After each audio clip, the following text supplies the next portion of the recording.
Sir sir నమస్తే sir, నమస్తే sir. రండి సార్, రండి రండి సార్, రండి సార్. సత్య సత్య నిన్ను కలవడానికి దివ్య వాళ్ళ నాన్న వచ్చాడు. వా వా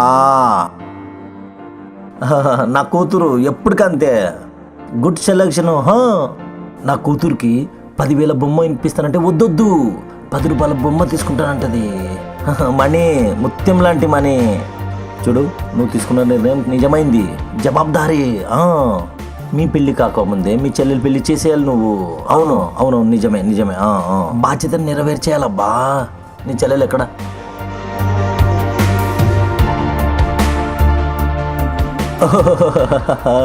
అమ్మా ఇక్కడి అమ్మ మహాలక్ష్మి లాగుంది. అంత సత్య వాళ్ళ అమ్మ పోలిక. సార్ పెళ్లి కొడుకు. డ్రైవర్, పెళ్లి కొడుకుని పిలుచుకోరండి అబ్బా.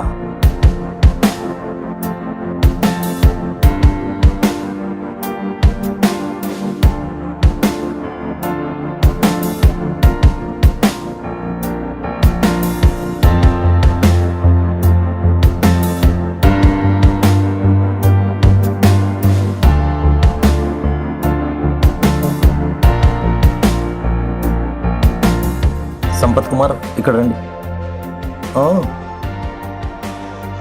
సత్య, పెళ్లి కొడుకు సంపత్ కుమార్ వాళ్ళ అమ్మ నాన్న నీవు ఎంకులు. వీడికి నీ చెల్లెల్నిచ్చి పెళ్లి చేయి. యోగ్యుడు. రోజుకు 4-5 ఏరియాలు కవర్ చేస్తాడు. నెలకు కనీసం ఒక 2,000 రూపాయలు సంపాదిస్తాడు. వీడికి నీ చెల్లెల్నిచ్చి పెళ్లి చేయి. సత్య సత్య, నువ్వు చూడాలి, చూడు. నీ లెవెల్కి లేరని వాళ్ళని కిందికి చూడకూడదు. జుజుబీ నెలకు 20,000 సంపాదించే నీకు లక్షలు సంపాదించే నా కూతురు కావాలా? ఇదంతా నీకు అర్థం కావాలని నేనే ప్లాన్ చేసిన మొత్తం.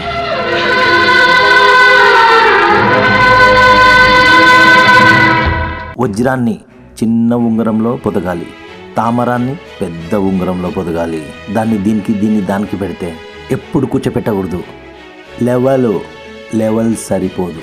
నీకు వాడి లెవెల్ ఓకే అయితే నాకు నీ లెవెల్ ఓకే. నాకు పెళ్ళి ఇష్టమే. మీ ప్రకారం వీడు వీధికి తిరిగి నెలకు 2,000 సంపాదించే బిచ్చగాడే. అయితే నా ప్రకారం వీడు నా చెల్లెల్ని చూడ్డానికి వచ్చిన పెళ్లి కొడుకు. అంటే మీ ప్రకారం కేవలం 20,000 సంపాదించే నేనొక బిచ్చగాడినా? అయితే నా ప్రకారం మీ కూతుర్ని ప్రేమించి పెళ్లి చేసుకోవాలనుకునే పెళ్లి కొడుకుని నేను. నా చెల్లెల్ని ఈడు కాళ్ళు కడిగి ఈడికిచ్చి పెళ్లి చేస్తాను.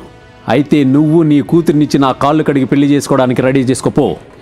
సత్య సత్య, ఒక్క నిమిషం నీతో ఒక ముఖ్యమైన విషయం చెప్పాలి. ఏంటో తెలుసా? అయితే నా చెల్లెలు వీడిని ప్రేమించి ఇష్టపడితే మాత్రమే పెళ్ళి. చూడు, అయితే నీ కూతురు నన్ను ప్రేమించుంటేనే పెళ్ళి. వెళ్ళి నీ కూతురు అడుగుపో. నేను చెప్పేది సరిగ్గా విను. నా చెల్లెలు ప్రేమించి ఉంటే వాడు బిచ్చగాడే కాదు, రోగిష్టైనా ఇచ్చి పెళ్లి చేస్తాను. నా దృష్టిలో ప్రేమ అనేది ఒక గొప్ప విషయం. అయితే నువ్వు ప్రేమ పెళ్లి అనే పవిత్రమైన విషయాన్ని వ్యాపారంగా మార్చే బ్రోకర్వి. ఇప్పుడు దివ్యాకి తండ్రి ఉన్నాడు, వాడికి నచ్చజెప్పి పెళ్లి చేసుకుందామనుకున్నాను.